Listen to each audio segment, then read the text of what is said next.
할렐루야. 할렐루야. 예. 출타하신 분들이 많다 할지라도 우리의 아멘 소리는 적어지면 안 됩니다. 믿으십니까? 예, 한 주간 잘 지내셨습니까? 예, 너무나 이게 주입식 교육이 남아 있습니다. 예, 좋습니다. 보고 싶었습니다. 이렇게 또 뵐 수 있어서 너무나 좋고요. 너무나 행복한 주일인 것 같습니다.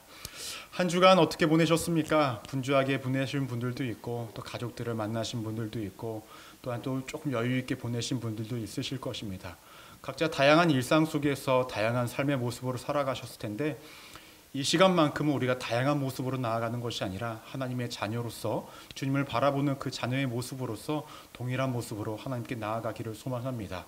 그렇게 우리가 마음을 가지고 나아갔을 때에 하나님은 분명히 우리에게 더 큰 은혜와 더 큰 사랑과 더 큰 축복을 이 시간 가득 채워주시리라 믿습니다. 우리 좌우와 앞뒤에 계신 분들에게 이렇게 인사하겠습니다. 잘 오셨습니다. 잘 오셨습니다. 또 이렇게 인사하겠습니다. 오늘 은혜 듬뿍 받으십시오. 네, 좋습니다. 예, 오늘은 요한복음 6장 1절에서 10절까지의 본문을 근거로요. 이유 있는 네 번째 표적이라는 제목으로 함께 은혜를 나누고자 합니다. 말씀 제목 따라해 보실까요? 이유 있는 네 번째 표적. 네, 오늘은 우리가 10절까지의 말씀을 우리가 함께 읽기는 했지만 우리 15절까지의 말씀을 함께 나누고자 합니다. 벌써 네 번째 시작입니다. 여러분들 앞서 함께 나눴던 세 가지 표적이 기억이 나시나요? 첫 번째 무엇이었죠? 물이 포도주로 변하는 사건이었고요. 두 번째로는 무엇이었습니까? 왕의 신하의 아들을 고친 사건이었고, 세 번째 지난 주권은 무엇이었죠? 베데스다 연못에서 38년 된 병자를 고치는 사건이었고, 오늘 말씀은 그 어떠한 본문보다도 여러분들이 잘 아시는 오병이어 그 사건입니다. 사실 제가 여기 온 지 얼마 되지 않았지만 오병이어 사건의 설교를 한 적이 있습니다. 기억이 나십니까? 감사합니다. 기억하지 못해 주셔서 똑같은 설교를 해도 될 것 같습니다. 지난번에 제가 오병이어 설교를 나눴을 때는 마가복음 6장을 통하여서 오병이어 설교를 나눴었습니다. 근데 오늘은 요한복음 6장에 있는 본문을 통하여서 오병이어 설교를 나누고자 합니다. 마태, 마가, 누가, 요한 그 모든 복음서에 동일하게 들어있는 본문 중에 하나가 이 오병이어 사건인데 그 본문마다 분명히 다른 메시지들이 있다는 겁니다. 또 독특한 메시지가 있습니다. 때문에 오늘 요한복음 6장에서 이야기하고 있는 오병이어의 사건을 통하여서 하나님이 오늘 나에게 주시는 메시지가 무엇이고 은혜가 무엇인지에 대해서 다시금 깨닫고 다시금 깊이 묵상하는 시간이 되시기를 소망합니다. 우리 1절 말씀부터 한번 보도록 하겠습니다. 1절 말씀을 보시면 그 후에 예수께서 디비라의 갈릴리 바다 건너편으로 가시매라고 얘기합니다. 우리가 지난주에 말씀을 나눴던 베데스다 연못가에 그 병자를 치료하셨을 때의 그 장소가 어디였습니까? 예루살렘이라는 곳이었습니다. 근데 그곳에서 얼마나 기간이 있은 후에 이곳에 갈릴리 바다 건너편으로 오셨는지는 모르겠지만 얼마 정도의 시간이 흐른 뒤에 이곳에 오신 것입니다. 그런데요, 성서를 연구하는 학자들의 이야기가 예루살렘에서 지금 말씀 1절에서 언급한 이곳까지 오는 거리, 갈릴리 바다 건너편까지 오는 이 거리가요 약 100km라고 그래요. 참 많은 여정이 있었겠죠. 많은 이야기들도 있었고, 근데 요한복음에서는 그 모든 이야기를 우선은 제외하고 오늘 중요한 이야기는 이 오병이어 이야기를 이야기하고 있습니다. 근데 여러분, 갈릴리 바다라고 이야기하는데 진짜 바다였을까요? 바다였을까요? 강이었습니까? 냇가였나요? 연못? 네, 다 나오죠. 사실은 바다라고 이야기하지만 바다가 아닌 호수였다고 합니다. 근데 왜 성경에서 바다로 이야기를 했을까라는 거예요. 당시에 그 지리적으로 보니까요, 남북으로의 길이가 22km였대요. 호수가 엄청 크죠. 그리고 동서로의 길이가 15km였다라는 거예요. 그럼 사람이 육안으로 봐서는 이게 호수인지 바다인지 구별이 안 갈 정도로 굉장히 큰 곳이었다라는 거죠. 당시의 사람들에게 입장에 있어서. 그래서 이것을 때로는 호수로 부르기도 했지만은 바다라고 부르기도 했다라는 것입니다. 여러분, 이 같은 사실 아십니까? 갈릴리 바다의 명칭이 다양하게 있었어요. 구약 성경에서는 갈릴리 바다를 뭐라고 불렸냐면요, 긴네렛 바다라고 했답니다. 긴네렛 바다. 그리고 신약 성경에서는 또 뭐라고 부르냐면은 게네사렛 호수, 또 디베랴 호수라고 부릅니다. 왜 이같이 불렀을까요? 이 갈릴리 바다 근처에요 게네사렛이라는 도시가 있었고요, 그 디베랴라는 도시가 있었다라는 거예요. 도시에 살아가는 사람들의 입장에서는 자신의 도시가 붙어 있으니까 뭐라고 부릅니까? 디베랴 호수라고 부르고 게네사렛 호수라 불렀다라는 것입니다. 어찌됐든 간에 이렇게 갈릴리 바다는 굉장히 큰 곳이었고 사람들이 느끼기에 여러 가지 명칭으로 불려진 곳이었습니다. 중요한 것은요, 예수님께서 이곳으로 가실 때에 큰 무리가 따랐다라고 성경에서는 이야기를 합니다. 그런데 이 큰 무리에 따랐던 사람들은요, 병든 자들, 때로는 병을 고침받았던 사람들이 따랐다라는 거예요. 이 사람들은 예수님이 어떠한 가르침을 주시고 예수님이 이 땅에 오신 목적과 이유에는 아무런 관심이 없었습니다. 오히려 자신들의 관심사인 병을 고침받기 위해서만 예수님이 따라왔다라고 성경에서는 이야기하고 있습니다. 그런데요, 보통 같은 경우는 예수님께서 그 병자들이 따라오시면 병자들을 먼저 고치시는 것을 우선적으로 하셨을 텐데, 오늘 말씀을 보시면 예수님께서 그 병자들을 먼저 고치신 것이 아니라 다른 행동을 하시기 시작합니다. 3절 말씀을 보시면 이렇게 언급합니다. 함께 읽어볼까요? 시작. 예수께서 산에 오르사 제자들과 함께 거기 앉으시니라고 얘기합니다. 예수님께서 산에 오르사 제자들과 함께 거기 앉으셨다라는 이 표현은요, 무엇을 의미하냐면 예수님께서 사람들에게 무엇인가를 가르치고자 할 때 하는 표현이었다라는 거예요. 마태복음 5장 1절 말씀을 보시면 이렇게 언급합니다. 예수께서 무리를 보시고 산에 올라가 앉으시니 제자들이 나온지라라고 얘기합니다. 이 마태복음 5장은요, 예수님께서 산에 올라가셔서 산상수훈, 제자들한테 가르침을 주셨을 때의 말씀인데, 아까 3절 말씀과 동일하죠. 제자들이 산에 올라가 자리에 앉았다라고 얘기합니다. 분명히 사람들은 예수님께 고침을 받기 위해서 예수님을 따라왔는데, 예수님의 병자들을 고치기보다는 무엇인가를 가르쳐주기 위해서 산에 올라가서 거기에 앉으셨다라고 이야기를 합니다. 그 이유가 무엇일까요? 병자들이 직면하고 있는 병을 고치는 문제보다 그들에게는 더 중요한 문제, 더 중요한 해결할 것들이 있기 때문에 어떠한 가르침을 주고자 하셨다라는 거예요. 그 힌트가 어디서 우리가 발견이 될 수 있냐? 4절에서 발견이 될 수가 있습니다. 4절 말씀 한번 함께 읽어볼까요? 시작. 유대인의 명절인 유월절이 가까운지라라고 얘기합니다. 그래서 유월절이라고 하는 헬라어 단어가 따라해볼까요? 토파스카. 크게 해보시죠. 토파스카. 이러한 단어인데, 유월절이라는 단어도 되지만요, 또 어떤 뜻이냐면은 유월절의 양, 또 유월절 식사라는 의미가 있다고 합니다. 왜 그런데요? 말씀을 잘 보시면 아까도 말씀드린 것처럼 오병이어의 사건이 마태, 마가, 누가, 요한에 다 적혀 있는데요, 마태, 마가, 누가에는요 유월절이란 말이 등장을 하지 않아요. 그런데 요한복음에만 유월절이라는 것을 언급합니다. 그렇다고 한다면 유월절이라는 것을 언급한 이유가 분명히 있다라는 거예요. 그 이유가 무엇일까요? 여러분, 그 구약 성경을 보시면 이스라엘 백성들이 애굽 땅 가운데에서 거기서 탈출한 것을 기념하는 사건이 무엇이었습니까? 유월절이었습니다. 그때 사람들이 무엇을 한지 아십니까? 양을 잡아서 가족들끼리, 주변 사람들끼리 함께 먹었고요, 떡을 함께 먹는 의식이 있었다라는 거예요. 예수님께서 이 유월절을 언급하고 계시면서 이야기하고 싶은 것은 무엇이었냐면은 자신이 앞으로 십자가에 매달리 유월절의 어린 양의 역할을 감당하실 거라는 것을 보여주시고자 했던 거예요. 더 나아가서 자신은 생명의 떡이라는 것을 명확하게 보여주고 싶으셨다라는 것입니다. 요한복음 1장 29절 말씀을 보시면 이렇게 언급합니다. 이튿날 요한이 예수께서 자기에게 나아오심을 보고 이르되 보라, 세상 죄를 지고 가는 하나님의 어린 양이로다라고 얘기합니다. 이미 심내 요한도 예수님을 바라보고 세상 죄를 지고 가는 어린 양이시더라고 명확하게 언급을 하고 있습니다. 또한 요한복음 6장 35절 말씀을 보시면 이렇게 언급합니다.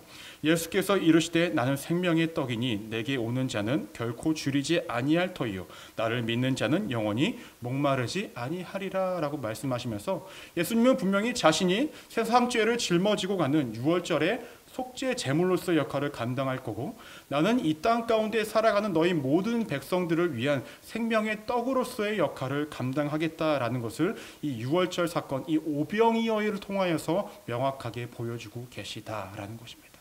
그렇다고 한다면 우리가 첫 번째로 기억하셔야 될 것이 있습니다. 그것은 무엇이냐면요, 예수님은 먹이기를 원하셨다라는 거예요. 따라해볼까요? 예수님은 먹이기를 원하셨다. 여러분, 당시에 성인 남자만 5,000명이었다고 한다면 아내와 그다음에 아이들까지 포함하면 최소 10,000명, 아니면 그 이상의 사람들이 분명히 모였을 것입니다. 근데 예수님께서 이 사람들을 어떻게 여기셨을까요? 동일한 본문이 마가복음 6장 34절 말씀을 보시면 예수께서 나오사 큰 무리를 보시고 그 목자 없는 양 같음으로 인하여 불쌍히 여기사라고 얘기합니다. 자신을 따라왔던 큰 무리들을 어떻게 이야기하고 있습니까? 목자 없는 양같이 불쌍히 여겼다라는 거예요. 목자 없는 양들은요, 여러분, 먹을 것이 어디 있는지 알까요? 몰라요. 마실 곳이 어디 있는지 알까요? 몰라요. 그들의 그 불쌍한 모습들을 봤기 때문에 예수님은 그들을 먹이시기 위해서 어떻게 하죠? 그 사람들에게 오병이어의 사건을 보여주셨다라는 것입니다. 그런데요, 여러분, 잘 한번 기억을 한번 해보십시오. 당시에 예수님을 따라온 많은 사람들이 예수님을 따라가겠다라고 계획을 하고 따라온 사람들일까요? 그렇지 않습니다. 예수님이 지나가신대 라는 소문을 듣고 사람들이 아무 생각 없이 야 빨리 따라가자, 병고침 받아야지 하고 했던 사람들이 대부분일 것입니다. 계획도 없이 따라왔던 사람들이기 때문에 그들에게는 먹을 것과 마실 것과 입을 것과 지낼 곳이 아무것도 준비되어지지 않은 상황이었습니다. 때문에 예수님께서는 그들을 불쌍히 여기셨다라는 거예요. 우리가 인간적으로 생각했을 때 예수님이 참 정말 인간의 모습으로 오셨지만 진짜 인간다웠을까라는 우리가 의구심이 될 때가 있습니다. 여러분, 성경에서는 명확하게 이야기합니다. 인간처럼 오셨다, 인간스럽게 오셨다, 인간 비슷하게 오셨다 라는 말로 이야기하지 않고요, 인간의 모습으로, 인간 그 자체로 오셨다라고 말씀하십니다. 그렇다고 한다면 현재 자신을 따른 큰 무리의 사람들의 배고픔을 예수님도 아십니다. 그들의 고충과 어려움도 아신다라는 거예요. 그들의 병을 통하여서 마음의 상처와 육신의 아픔도 누가? 예수님이 다 아신다라는 것입니다. 그들을 불쌍히 여긴 나머지 예수님께서 먼저 그들에게 먹을 것을 제공해 주신 것이 오병이어의 사건이었다라는 것입니다. 그러면 단순히 먹인 걸로만 끝날까? 아닙니다. 예수님께서는 또 어떠한 이유를 통해서 먹이길 원하시냐면요, 예수님의 자체가 생명의 떡임을 알게 하고자 하셨다라는 것입니다. 예수님께서 이 땅에 오신 이유는 굉장히 심플합니다. 우리의 죄 때문에 우리를 위해서 십자가에 못 박히시기 위해 이 땅에 오셨다라는 거예요. 십자가를 통하여서 자신이 희생 제물로서의 역할을 감당하기 위해 오셨다라는 것입니다. 요한복음 13장 1절 말씀을 보시면 이렇게 언급합니다. 유월절 전에 예수께서 자기를 세상에 떠나 아버지께로 돌아가실 때가 이른 줄 아시고 세상에 있는 자기 사람들을 사랑하시되 끝까지 사랑하시니라 라고 얘기합니다. 유월절 전날 예수께서 자신이 떠날 것을 아셨고 끝나기 전까지 모든 주변의 사람들의 제자들을 끝까지 사랑하셨다라고 이야기합니다. 예수님께서는 이 땅에 오셔서 사람들의 그 부족한 마음과 믿음, 그들의 먹을 것과 마실 것과 지낼 곳을 염려하는 그 마음들을 다 공감하시고 아심으로 통하여서 무엇을 주십니까? 그들에게 먹을 것을 주시길 원했고, 더 나아가 자신의 희생 제물로서의 역할을 감당할 터이니 자신을 먹고 마심으로 통하여서 너네 영혼의 구원을 위해서 내가 너에게 내어주겠다라는 마음을 통해서 먹을 것을 나눠주시기를 시작했다라는 것입니다. 예수님은 분명히 구원을 목적으로 오셨지만 단순히 사무적으로 그 일만 감당하기 위해서 오신 것은 아니었습니다.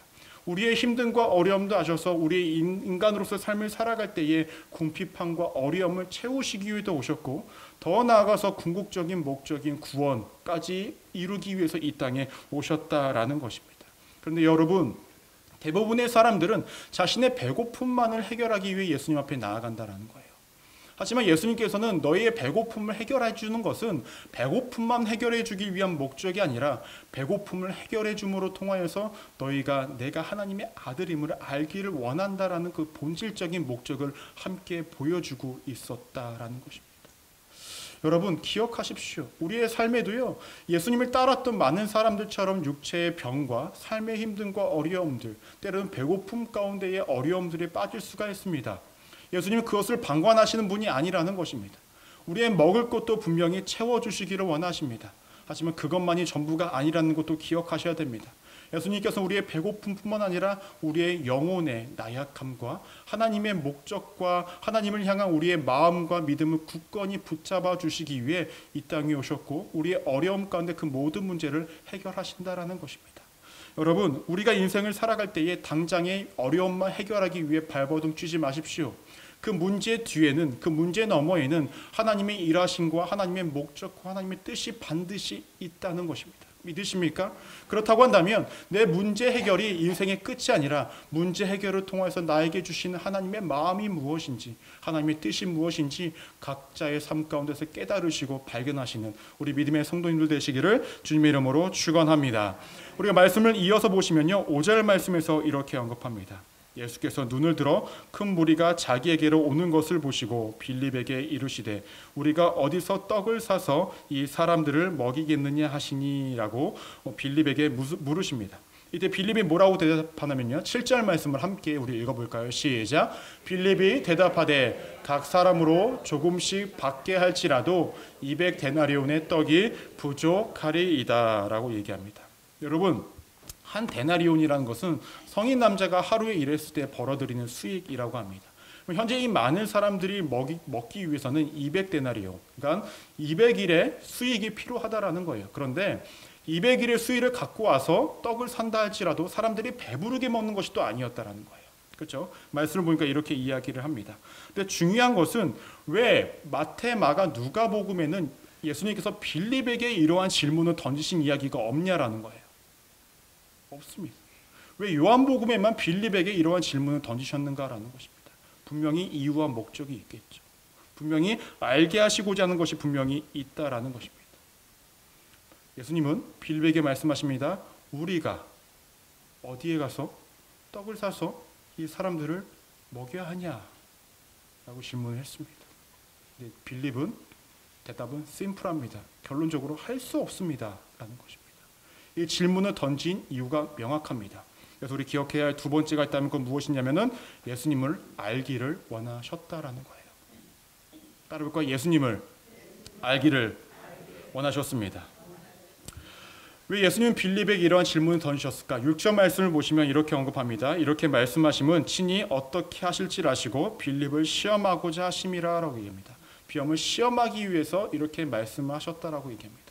그런데요, 성서를 연구하는 사람들은요, 빌립이라는 사람이 신앙적으로 믿음이 너무나 둔한 사람이었다라고 해요. 그래서 예수님께서 다른 사람들 많이 있음에도 불구하고 빌립을 딱 지목해서 질문하셨다라는 거예요.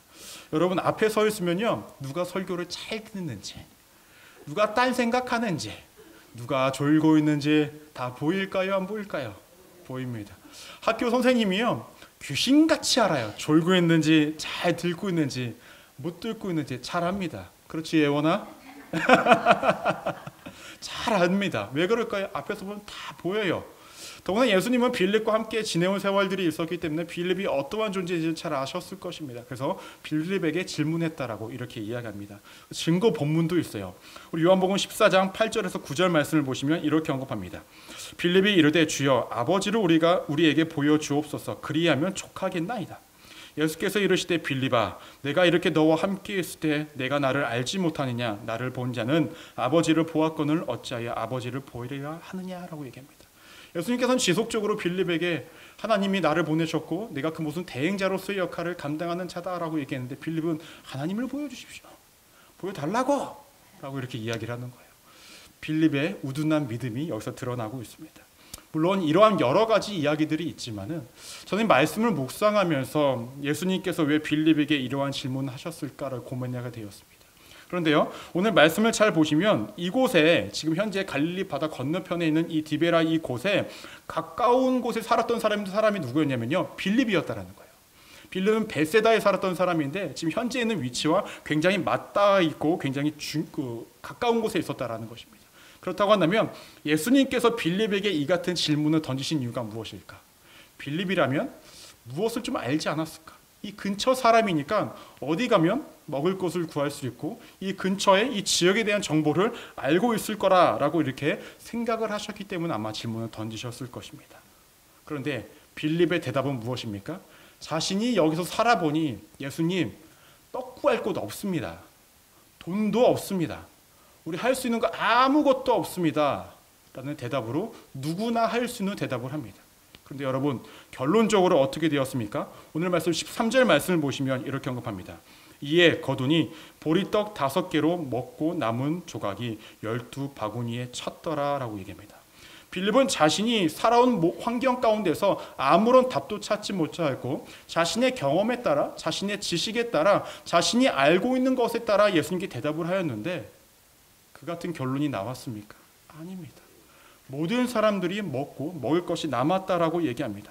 더 나아가 200데나리오 돈 갖고는 사람들이 배부르게 먹을 수 없습니다 라고 이야기를 했는데 12절 말씀을 보시면 함께 읽어볼까요? 시작. 그들이 배부른 후에 예수께서 제자들에게 이르시되 남은 조각을 거두고 버리는 것이 없게 하라 하심으로 라고 얘기합니다. 인간의 생각으로는 200데나리온인 돈도 없지만 200데나리온을 갖고 와도 사람들이 풍족하게 먹는 것이 아니었지만 예수님의 행하신 업적은 무엇이었습니까? 모든 사람들이 배부르게 먹는 결론에 도달했다라는 것입니다. 여러분, 저는 어렸을 때요, 오병이어라고 이야기를 하면은 떡 5개랑 물고기 2마리를 갖고 왔잖아요. 그러면 사람들한테 나눠줬을 때요, 한 사람당 떡 5개와 물고기 2마리를 이렇게 나눠줬을 거라고 생각했습니다. 여러분들은 그렇게 생각 안 하셨나요? 또 저만 이상한 사람인가? 그렇게 생각을 했어요. 그런데 말씀을 묵상하다 보니까 모든 사람들이 그들이 배불렀대요. 여러분, 남성이 일반적으로 여성들과 아이들보다 많이 먹지 않습니까? 그러면 떡 5개가 모자랄 수도 있어요. 물고기 2마리가 부족할 수가 있어요. 근데 그 모든 사람들이 배부르게 먹었다라는 것입니다. 여러분, 혹시 한국 사람들 요즘에 먹방 유튜버들 많이 있는 거 아세요? 먹방 유튜버? 한 여자 먹방 유튜버는요, 라면을 몇 개 먹는지 아십니까? 20개를 넘게 먹어요, 혼자. 예, 그리고 고기도 혼자 20인분, 30인분을 먹습니다. 여러분, 그렇게 드십니까? 저는 개인적으로 라면 4개까지 먹습니다. 그런데 그 이상 우선 안 먹어봤어요. 안 먹어봤는데 4개까지는 먹겠더라고요. 그런데 그렇게 먹는 여성들 참 대단합니다. 근데 먹방 유튜버들 유명한 사람들을 보면요, 대부분 여성들이에요.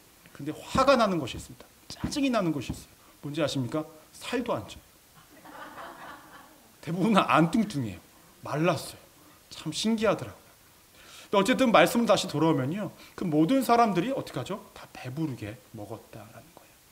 빌립의 모든 경험과 예상과 지식은 다 빗나갔다라는 것입니다.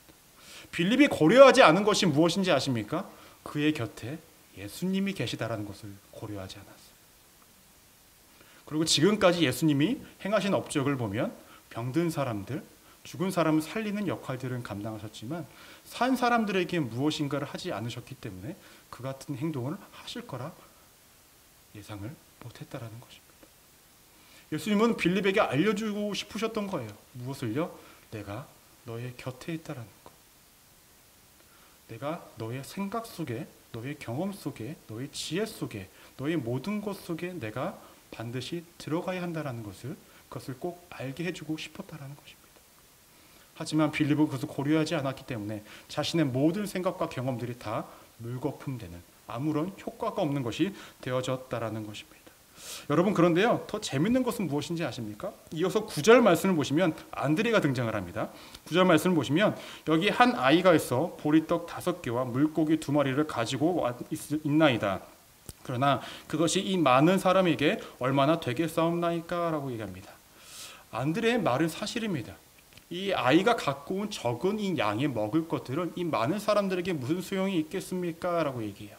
그래서 이것을 해석하는 많은 사람들이 안드레는 그래도 믿음을 가지고 이 자리에 나왔다라고 이야기합니다. 그런데 이것을 역으로 생각하면요, 안드레는요 이미 판단을 해버렸습니다. 이것이 얼마나 효과가 있겠습니까? 얼마나 넉넉하겠습니까? 라는 이러한 판단을 해버렸다라는 것입니다.